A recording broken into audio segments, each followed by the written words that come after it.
ॐ नमो भगवते वासुदेवाय। ॐ अज्ञानतिमिरान्धस्य ज्ञानाञ्जनशलाकया चक्षुरुन्मिलितं येन तस्मै श्रीगुरवे नमः। हरे कृष्णा। सब भक्तों का स्वागत है रविवार के श्रीमद् भागवतम की कथा में। हम श्रवण कर रहे श्रीमद् भागवतम का 10वां स्कंद, अध्याय 14वां। ब्रह्मा जी ने जब भगवान की परीक्षा लेने का प्रयास किया और अपनी माया को बिखेरा और उनके गाय बछड़ों को और गोपाल बालकों को उन्होंने चोरी करने का प्रयास किया, लेकिन भगवान ने अपनी दिव्य ऐश्वर्य की रचना करके स्वयं को ही गोप बालक और बछड़ों के रूप में विस्तार करके ब्रह्मा जी की माया को ही पार करके अपनी माया से ब्रह्मा जी को चकित कर दिया। इस प्रकार ब्रह्मा जी भगवान के चरणों के ऊपर आश्रय स्वीकार करते हैं, शरणागत हो जाते हैं और अपने अपराध के लिए क्षमा मांगते हुए भगवान की स्तुति करते हैं। इन्हीं प्रार्थनाओं में आज देखेंगे कि भक्ति सबसे श्रेष्ठ कैसे होती है। ब्रह्मा जी कहते हैं, नौमिद्यते भ्रवपुषे तडिदंबराय गुंजावतं सपरिपिच्छल सन्मुखाय वन्यस्रजे कवलवेत्र विशान वेणु लक्ष्म श्रिये मृदुपदे पशुपांगजाय। ब्रह्मा जी ने कहा कि हे प्रभु, आप स्तुति किए जाने वाले व्यक्तियों में सर्वश्रेष्ठ हैं, क्योंकि आप हमारे स्वामी हैं।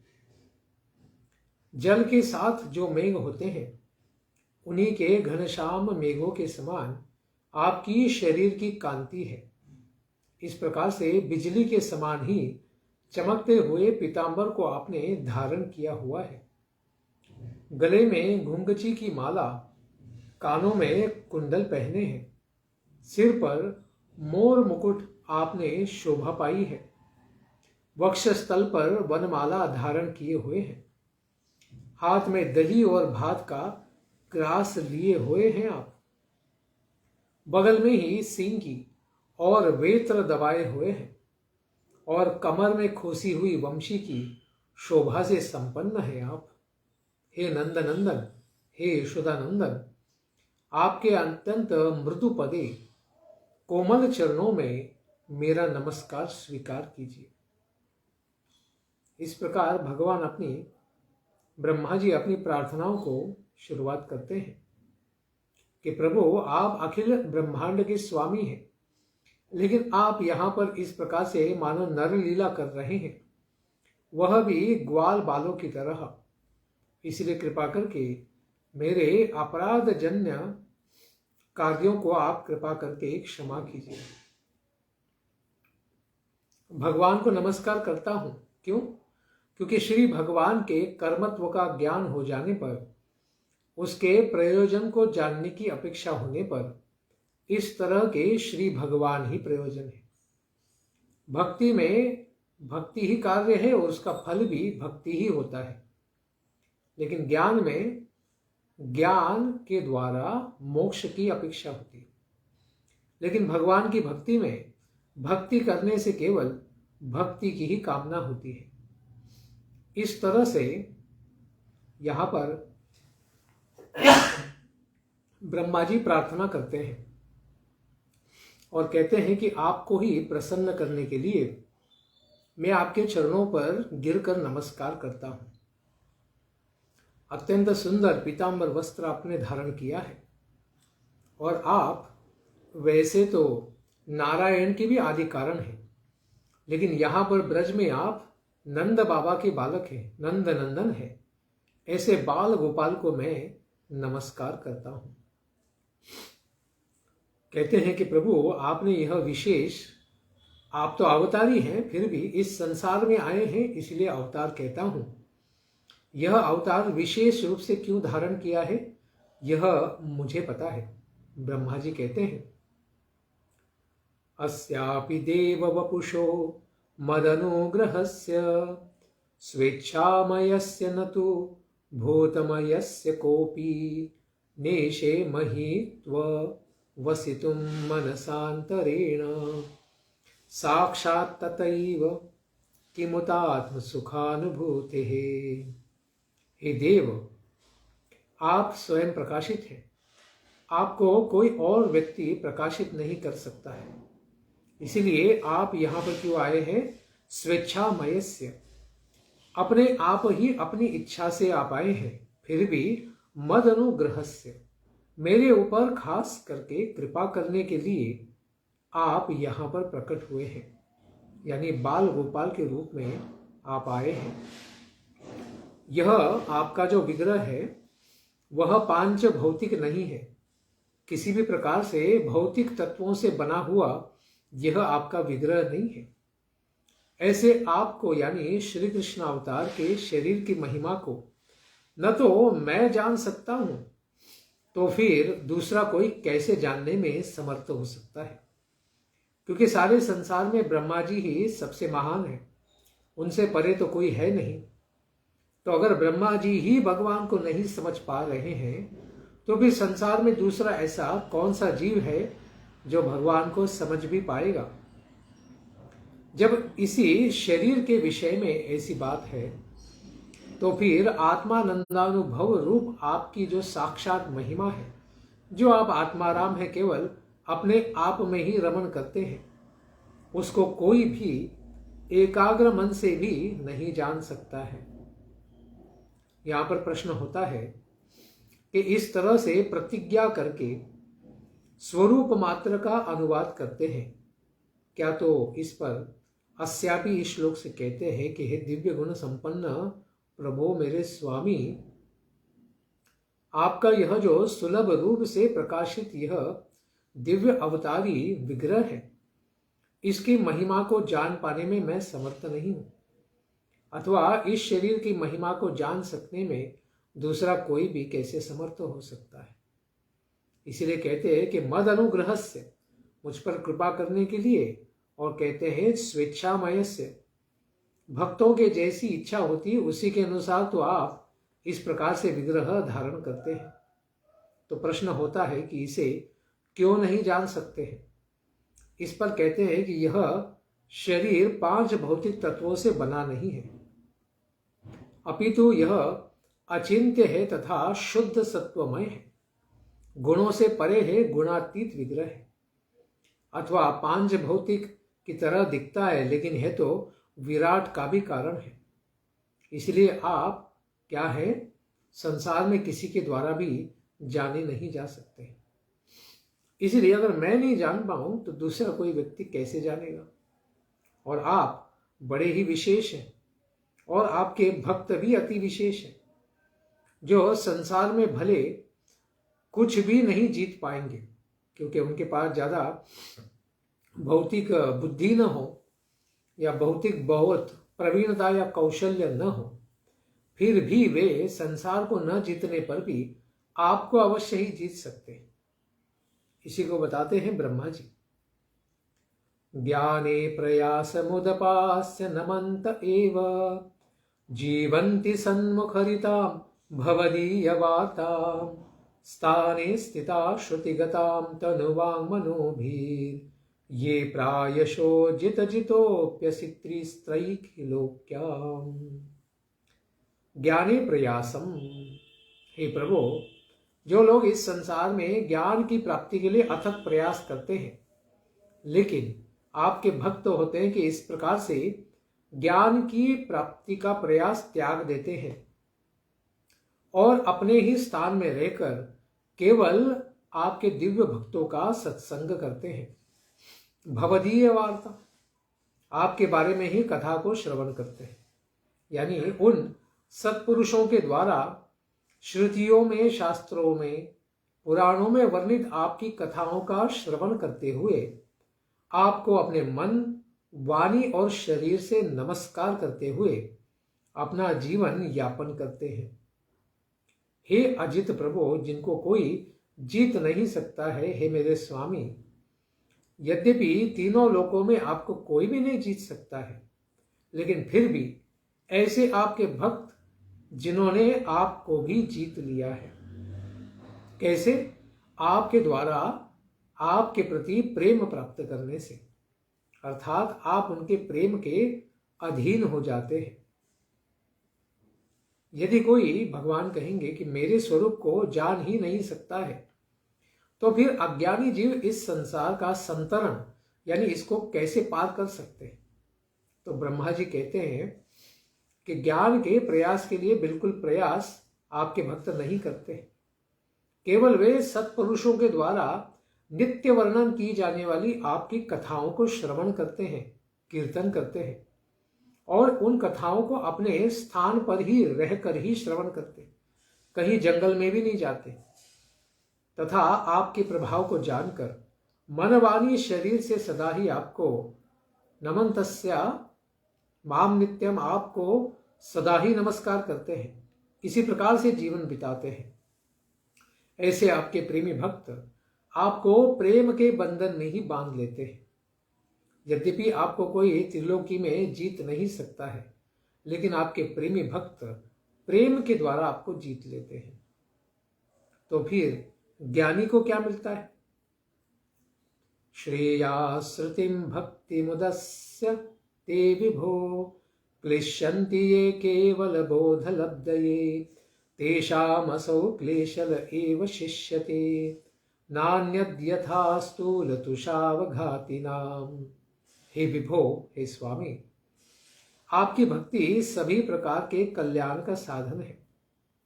लोग उसका परित्याग करके केवल ज्ञान की प्राप्ति के लिए तपस्या आदि द्वारा अथक कष्ट उठाते हैं और फिर उन्हें केवल दुख ही भोगने को मिलते हैं। उनको केवल क्लेश ही क्लेश हाथ लगता है और कुछ भी नहीं। तेषाम असौ क्लेशल एव शिष्यते न अन्यत्। इसीलिए गीता में भी भगवान कहते हैं क्लेशो अधिकतरस्तेषाम अव्यक्ता सक्त चेतसाम अव्यक्ता ही गतिर दुखम देहवद्भिरवाप्यते। देहधारी जीव ज्ञान के द्वारा अगर भगवान को ढूंढना चाहेंगे तो उन्हें क्लेश ही क्लेश प्राप्त होते हैं। कैसे? कहते हैं यथा स्थूल तुषावघाती नाम। जैसे केवल चावल की भूसी कूटने वाले को चावल नहीं मिलेंगे, केवल भूसे के टुकड़े ही मिलेंगे, यानी केवल श्रम ही मिलता रहेगा, चावल कभी नहीं मिलेंगे। इसीलिए भक्ति के बिना ज्ञान की भी प्राप्ति नहीं हो सकती है। मुक्ति रूपी कल्याण का उद्गम स्थान भी भक्ति ही है।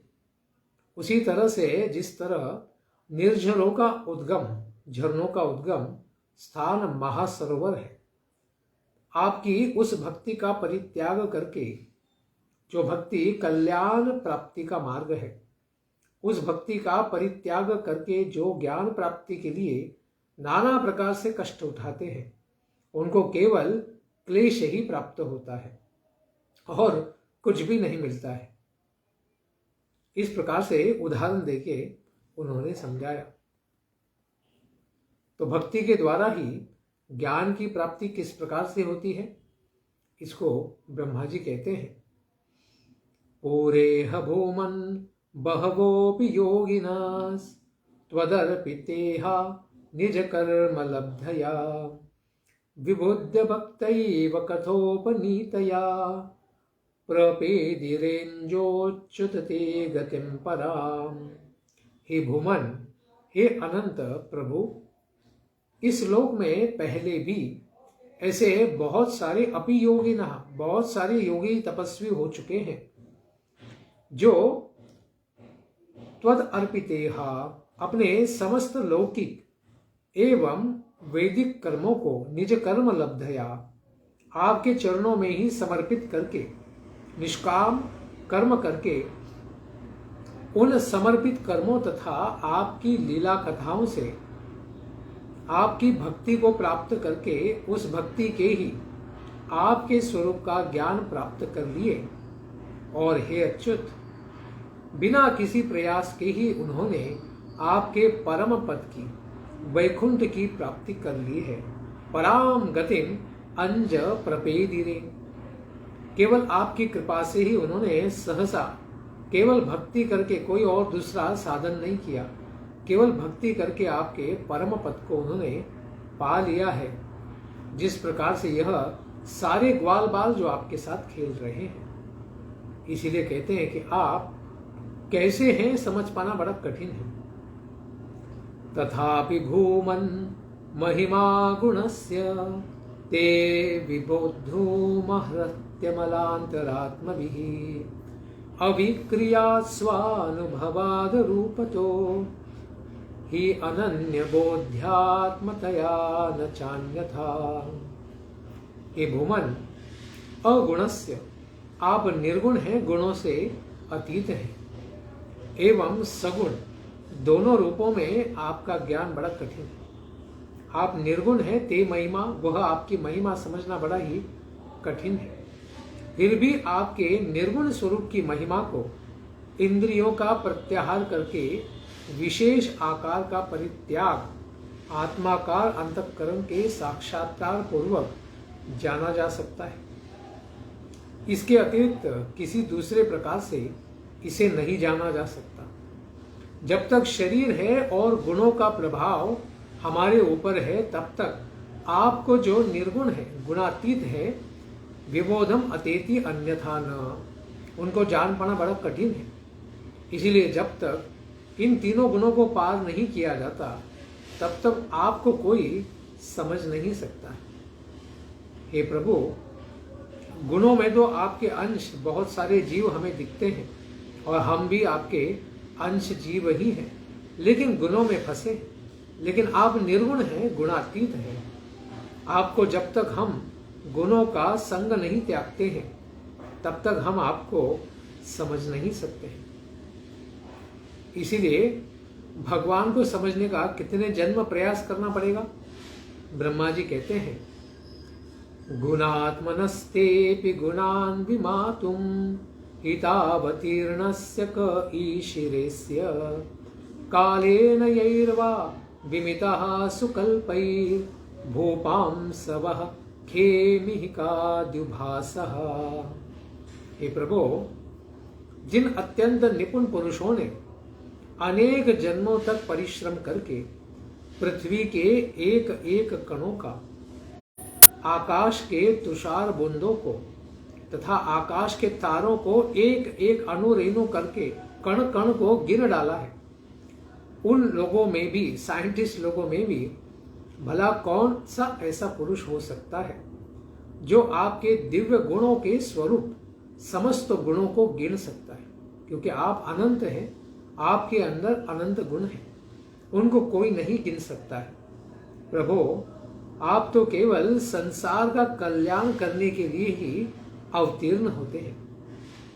आपकी महिमा को भला कोई नहीं जान सकता। इसीलिए इस महिमा को जान पाना अत्यंत कठिन है। इसीलिए क्या आवश्यकता है? अनुकंपा की आवश्यकता है। तो यह हमारे संसार में हमारे ऊपर जो क्लेश आते हैं, वे क्यों आते हैं और उन्हें क्यों सहन करना चाहिए, इसको ब्रह्मा जी बड़े प्रसिद्ध श्लोक में कहते हैं। तत्तेऽनुकंपां सुसमीक्षमाणो भुञ्जान एवात्मकृतं विपाकम् मृदुवाग्वपुभिर्विदधन् नमस्ते जीवेत यो मुक्तिपदे सदाय भाग। जो सत्पुरुष आपके भक्त प्रत्येक क्षण आपकी कृपा का ही अनुभव करते हैं, अपने किए हुए कर्मों के फलस्वरूप ही जो अभी वर्तमान समय में सुख अथवा दुख आया है, उसको निर्विकार मन से प्रसन्नता पूर्वक भोग लेते हैं। उसके अंदर मन कड़वा नहीं करते हैं, तथा जो मन वाणी तथा शरीर से आपको सदा ही नमस्कार करते हैं, नमस्ते विदधन, वह मुक्ति का अधिकार है। मुक्ति पदे दाय भाग। उसी प्रकार वो मुक्ति का अधिकारी होता है जैसे पिता की संपत्ति का अधिकारी उसका पुत्र केवल पिता से जन्म लेने से ही हो जाता है। पुत्र भले कुछ भी न करे तब भी पिता की संपत्ति उसे अवश्य ही भविष्य में प्राप्त हो जाती है। उसी प्रकार से भगवान सर्वथा गुणों से मुक्त है।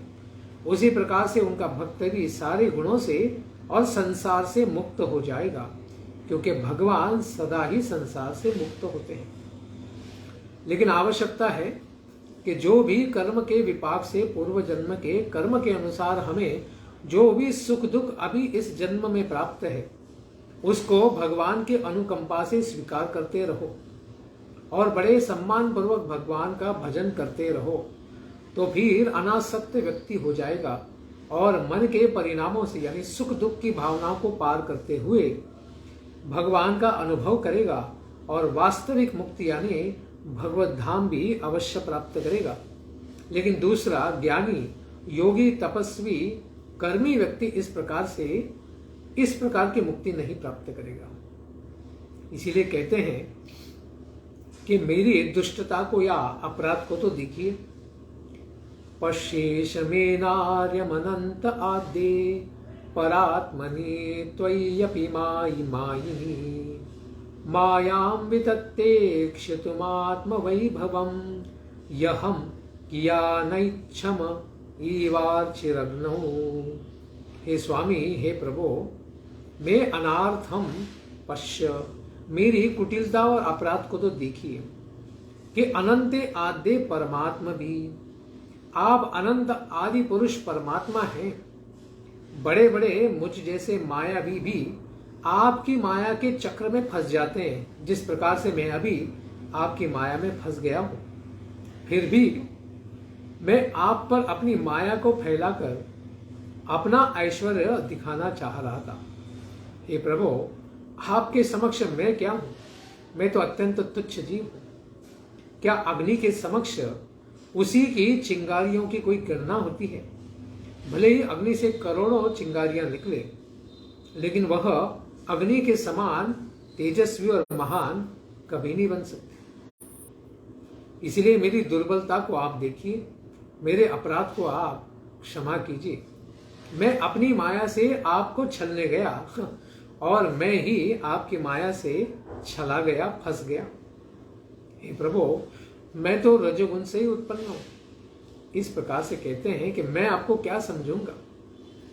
अतः क्षमस्वाच्युत मे रजो भुवो यजानतस्त्वत्पृथगीशमानिनः अजावलेपान्धतमोऽन्धचक्षुष एषो न कंप्यो मयि नाथ वानिति। हे अच्युत, आप अपने भक्तों को बचाने के वचन से कभी च्युत नहीं होते, पतित नहीं होते। मैं तो रजोगुण से उत्पन्न हूं, अतएव अजानतः आपके स्वरूप को ठीक ठीक से नहीं जान सकता हूं। इसीलिए मैं आपके अलग जगत का स्वामी मानने लग गया था कि मैं आपसे अलग हूं, और ईश मानिना, स्वयं को ही ईश्वर मानने लग गया था। मैं अजन्मा और जगत का कर्ता हूं। इस मायाकृत अज्ञान के कारण मैं अंधा हो गया था, क्योंकि मैं आपकी माया से पार हो चुका हूं। इस प्रकार के भ्रम में मैं आ गया था। कृपा करके मुझे क्षमा कीजिए। इसलिए आप मुझे समझकर ये समझिए कि मैं आपका स्वामी, मैं आपका दास ही हूं, भृत्य हूं। तो आप तो भक्तवत्सल हैं, तो कृपा करके आप मुझे माफ कीजिए। इस प्रकार से मेरे ऊपर आप कृपा कीजिए और मेरा अपराध होने पर भी मुझे बालक समझकर आप माफ कीजिए। वैसे ब्रह्मा जी करोड़ों वर्षों की आयु है और भगवान तो सामने केवल 5-6 वर्ष के बालक दिख रहे हैं, लेकिन फिर भी ऐसे बालक के सामने ब्रह्मा जी कहते हैं कि मैं तो आपका बालक ही हूं। इसीलिए कहते हैं कि इस संसार में जो सारे तत्वों से मेरा शरीर बना है, उसके बारे में कहते हैं, क्वाहम तमो महदहम खचराग्निवाभूर संवेष्टितांड घट सप्त वितस्तिकायः क्वेद्रिक विधा विगणितांड परमाण परानुचय वाताध्वरोम विवरस्य चते महित्वम्। हे प्रकृति महान अहंकार, आकाश, वायु, अग्नि, जल तथा पृथ्वी रूप आवरणों से वेष्टित ब्रह्मांड शरीरक 3.5 हाथ के शरीर वाला मैं हूं। और कहा तो आपके एक एक रोम के छिद्र से इस तरह के असंख्य ब्रह्मांड महाविष्णु के विग्रह से प्रकट होते रहते हैं। जिस तरह खिड़की की जाली से होकर आने वाले जो सूर्य किरण होते हैं, इसमें रज के यानी धूलि के छोटे छोटे परमाणु कण, त्रिसरेणु शस्त्रेणु जो होते हैं, वो उड़ते हुए दिखते हैं। उस प्रकार से आप अनंत ब्रह्मांडों की रचना कर देते हैं। आपके सामने मैं क्या हूं? अतएव मेरी और आपकी जो अनंत महिमा है, इससे कभी तुलना हो ही सकती नहीं, कभी नहीं हो सकती। मैं अत्यंत सूक्ष्म जीव हूं। इसीलिए हे प्रभो, उत्क्षेपणम गर्भगतस्य पादयोः किम कल्पते मातुरधोक्ष जागसे किमस्ति नास्ति व्यपदेशभूषितं तवास्ति कुक्षेः कियदप्यनन्तः। हे अधोक्षज प्रभु, सारी इंद्रियों से आप परे हैं, इसीलिए अधोक्षज यहाँ भगवान के लिए संबोधन करते हैं कि हे स्वामी, गर्भगतस्य, गर्भ में विद्यमान बालक यदि अपने पैर को ऊपर उठाता है, गर्भ के अंदर ही, माता के उदर में ही, तो वह माता का अपराध करना माना जाता है क्या? नहीं। माता अगर उसका अपराध करके उसे त्यागेगी थोड़ी। उसी प्रकार से इस संसार में हम हैं या नहीं हैं, इस तरह से कही जाने वाले कोई भी ऐसी वस्तु है क्या जो आपकी कुक्षी में विद्यमान न हो? संसार में जो कुछ भी है वह आपके उदर में ही है, और हम भी इस संसार में हैं, यानी आपके उदर में हैं। इसीलिए आपकी कुक्षी में रहते हुए हम कभी कभी पैर चला देते हैं, यानी अपराध कर देते हैं। जिस प्रकार से बालक माता को गर्भ के अंदर से कभी कभी पैर लगा देता है, तो क्या उसका अपराध क्षमा नहीं होना चाहिए? अवश्य ही होना चाहिए। जिस प्रकार से माता बालक का अपराध क्षमा कर देती है।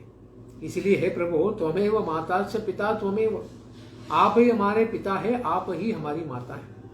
इसीलिए कृपा करके हमारा अपराध क्षमा कीजिए। क्यों? क्योंकि आप प्रलय के भी कारण आप ही हैं। जगत्त्रयांतो दधि संप्लवो दे नारायणस्योदरनाभिनालात् विनर्गतोजस्विति वाङ् न वै मृषा किं त्वीश्वर त्वन्न विनिर्गतोऽस्मि। जिस समय तीनों लोग प्रलय कालिक समुद्र जल में लीन हो जाते थे, उस समय भगवान नारायण की नाभि से उत्पन्न कमल के नाल से ब्रह्मा उत्पन्न हुए, यह श्रुतियां कहती हैं। ब्रह्मा जी का जन्म कैसे हो रहा है? ब्रह्मा जी स्वयं कहते हैं कि गर्भोदक्षाय विष्णु के नाभि कमल से उनका जन्म होता है। हे प्रभु, तब आप ही बतलाइए कि मैं आपका पुत्र नहीं हूं क्या? क्योंकि मेरा जन्म तो आपके नाभि से निकले हुए कमल के ऊपर ही हुआ है, तो मैं तो साक्षात आपका ही पुत्र हूं। जिस तरह पिता अपने पुत्र के अपराध को क्षमा कर देता है, पहले कहा कि माता पुत्र का अपराध क्षमा कर देती है, इसको बताया। अभी पिता के बारे में कहते हैं कि पिता भी पुत्र के अपराध को क्षमा कर देता है। उसी तरह आप भी मेरे अपराध को क्षमा कर दीजिए, क्योंकि आप नारायण हैं और मैं नर यानी आपका अंश हूं। इसीलिए कहते हैं नारायणस्त्वं न हि सर्वदेहिनां आत्मास्य धीशा खिल लोक साक्षी नारायणोऽंगं नरभूजलायनात् तच्चापि सत्यं न तवैव माया त्वं नारायणः। हे प्रभु, आप ही संपूर्ण जगत के परमात्मा होने के कारण क्या नारायण नहीं है आप तो अवश्य ही नारायण हैं, क्योंकि सारे नर यानी जीव आपके उदर में ही शयन करते हैं और आप सब जीवों के हृदय में शयन करते हैं, इसलिए आप नारायण हैं। आप समस्त जीवों के अधीश्वर हैं, स्वामी हैं, इसीलिए भी आप नारायण हैं। नर से उत्पन्न होने वाले जल में निवास करने के कारण भी आपको नारायण कहा जाता है। नरस्य जले निमज्जनतम। आप भगवान नारायण ने उत्पन्न किए हुए जल में आप आराम करते हैं, इसलिए भी आपको नारायण कहा जाता है। वे भी आपके ही अंश हैं। यह अंश रूप से दिखना भी सत्य नहीं है, आपकी माया ही तो है। सत्यम न तवैव माया। इसलिए हे प्रभु, आपने इस संसार में माया के द्वारा क्या क्या रचनाएं की हैं, इसलिए मैं आपका भी पुत्र हूं। और आप हमारे, अभी तीसरा बताते हैं कि आप हमारे हृदय में परमात्मा स्वरूप भी हैं। इसीलिए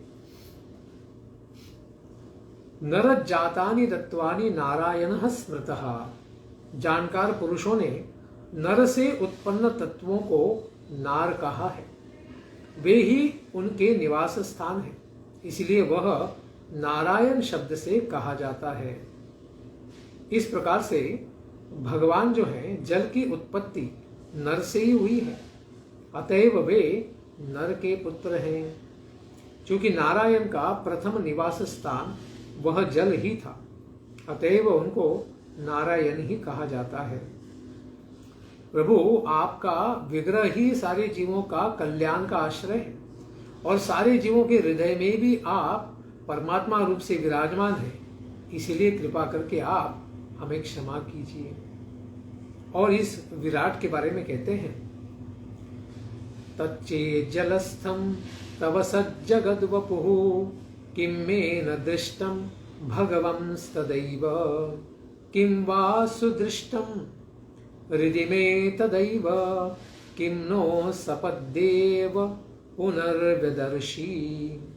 हे भगवान, यदि आपका वह विराट शरीर जल में ही था, तो जिस समय मैं कमल नाम के माध्यम से जाकर उसे खोज रहा था कि ये कमल कहाँ से आ रहा है, इसकी जड़ कहाँ पर है, तो उस समय मुझको क्यों नहीं दिखाई दिया?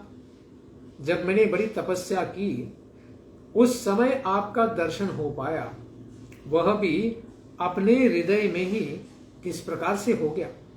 पूरे ब्रह्मांड में मैंने ढूंढा तो मैं आपको ढूंढ नहीं पाया, लेकिन जब आपके आदेश से मैंने तपस्या की, ध्यान किया, तब मेरे ही हृदय में आपने दर्शन करा दिया।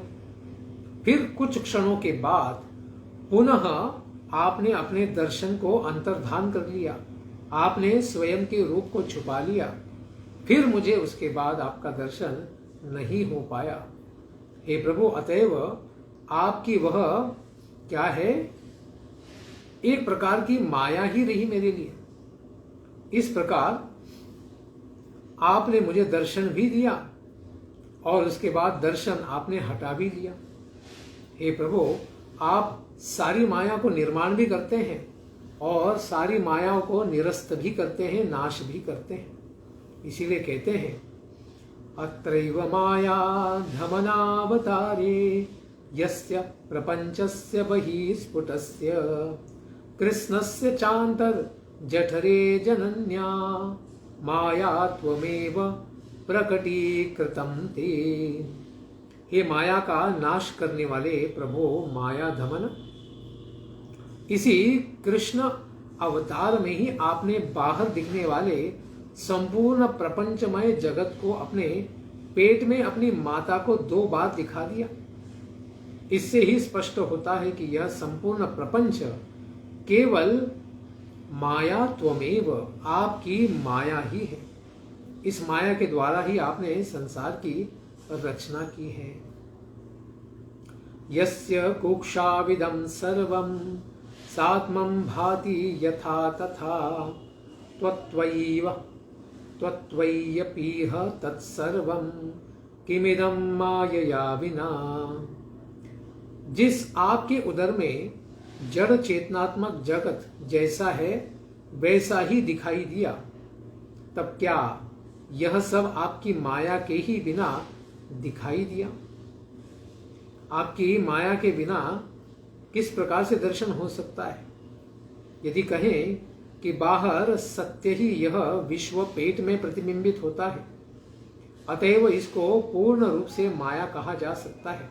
इस पर ब्रह्मा जी कहते हैं कि आपके उदर में जैसा यह है, बाहर भी प्रपंच वैसा ही प्रतीत होता है। किंच आत्मा युक्त यह संपूर्ण आपकी माया के बिना कैसे समन्वित हो सकता है? कहने का भाव यह है कि यह जगत आपके पेट में प्रतिबिंबित होता तो फिर बाहर यह उल्टा दिखता, किंतु ऐसा नहीं प्रतीत होता है। किंच दर्पण स्थानीय आपके भीतर यह प्रतीत नहीं होता, अतएव पूर्ण रूप से यह माया का प्रकटीकरण ही है। इसीलिए इसको समझ पाना बड़ा कठिन है। इस संसार में आपने पूरी रचना माया के द्वारा ही की है, इसीलिए आपने इस प्रकार का खेल हमको दिखाया है और आज हमें भी आपने भ्रमित कर दिया है। इसीलिए कहते हैं, अद्यैव तद्ऋतेस्य किं ममनते मायात्वम् आदर्शितमेकोऽसि प्रथमं ततो व्रजसूरद्वत्सा समस्तापि तावन्तोऽसि चतुर्भुजास्तदखिलैः साकं मयोपासिता सा तेभ्यः दमितं ब्रह्माद्वयं शिष्यते। अद्यैव आज ही आपने मेरे सामने ही अपने से भिन्न संपूर्ण विश्व को अपनी माया का खेल नहीं दिखलाया है क्या? पहले आप अकेले थे, फिर आप ग्वाल बाल बछड़े छड़ी छेके भी आप ही हो गए। उसके पश्चात मैंने देखा कि आपके वे सब चतुर्भुज रूप विस्तारित हैं और मेरे सहित सभी तत्व उनकी सेवा कर रहे हैं। सारे आपके ही विशेष विस्तार रहे जो बछड़े और ग्वाल बालों के रूप में बन चुके थे। आपने अलग अलग उतने ब्रह्मांडों का रूप भी धारण कर लिया, किंतु इस समय आप केवल अपरिमित अद्वितीय पर ब्रह्म रूप ही रह गए हैं। आप एक ही हैं वापस। इस प्रकार से आपने मुझे अपनी माया से पूरी तरह भ्रमित कर दिया है। हे प्रभु, मैं आपको नमस्कार करता हूँ, क्योंकि मैं आपके स्वरूप को ठीक ठीक से नहीं जानता हूँ। इसीलिए कहते हैं, अजानतां त्वत्पदवीमनात्ममाम् अजानतां त्वत्पदवीमनात्मन्यात्मना भासी वितत्य मायां सृष्टा विवाह जगतो विधान इव त्वमेषोऽन्त इव त्रिनेत्रः। जो लोग आपके स्वरूप को नहीं जानते हैं, उन लोगों पर ही आप माया का पर्दा डालकर प्रकृति में स्थित जीव रूप से प्रतीत होते हैं। आप सूक्ष्म रूप से अंश रूप में ही इस संसार में अनेक प्रकार के जीवों को प्रकट करते हैं। किंच जगत की सृष्टि के समय आप मुझ ब्रह्मा के रूप में, पालन के समय में स्वयं विष्णु रूप में तथा संहार के समय में त्रिनेत्र शंकर जी के रूप में प्रतीत होते हैं। इस प्रकार से इस संसार में आप गुण अवतारों को भी प्रकटित करते हैं। इसलिए हे प्रभु, हम आपको किस प्रकार से जान सकते हैं? सुरेषु वृष्णीष्वि तथैव निष्वपि तिर्यक्षुयादस्वपि ते जनस्य जन्मा सतां दूर्मदनिग्रहाय प्रभो विधातः सदनुग्रहाय च। हे संपूर्ण जगत के नियंत्रक स्वामी तथा विधाता प्रभो स्वामी, यद्यपि आप तो अजन्मा है, आपका कभी भौतिक जन्म नहीं होता है, फिर भी आपका देवताओं में उपेंद्र यानी वामन बटु वामन देव के रूप से अथवा यज्ञ आदि रूप से भी पहले मनवंतर में यज्ञ का अवतार हुआ था। ऋषियों में परशुराम रूप से अथवा ऋषियों में नारद आदि रूप से, मनुष्यों में श्री राम रूप से अथवा पृथु आदि के रूप से भी आप आते हैं। पशुओं में वराह आदि रूप से आ जाते हैं। जलचरों में मत्स्य, कूर्म आदि रूपों से आते हैं। और जन्म दुष्टों के दुर्मत को विनष्ट करने के लिए ही होता है और सत्पुरुषों पर कृपा करने के लिए दुर्मत निग्रहाय, यानी जो पापी है उनको खलन करने के लिए, दलन करने के लिए, निग्रह करने के लिए आप आते हैं। और सत्पुरुष आपके भक्तों के ऊपर अनुग्रह करने के लिए आप प्रकट होते हैं। हे प्रभु, आपको कौन जान सकता है? इसीलिए कहते हैं, को वेत्ति भूमन भगवन् परात्मन् योगेश्वरोतीर भवतस्त्रिलोक्याम् क्व वा कथं वा कति वा कदेति विस्तारयन् क्रीडसि योगमायाम्। हे अनंत, हे भगवान, हे परमात्मन, हे योगेश्वर, इस त्रिलोकी में कौन जानता है कि आप अपनी माया का विस्तार करके कहां पर, कैसे, कितनी तथा कब कब लीलाओं को क्रीड़ा करते हुए इस संसार में प्रकट करते हैं, कोई नहीं समझ सकता है।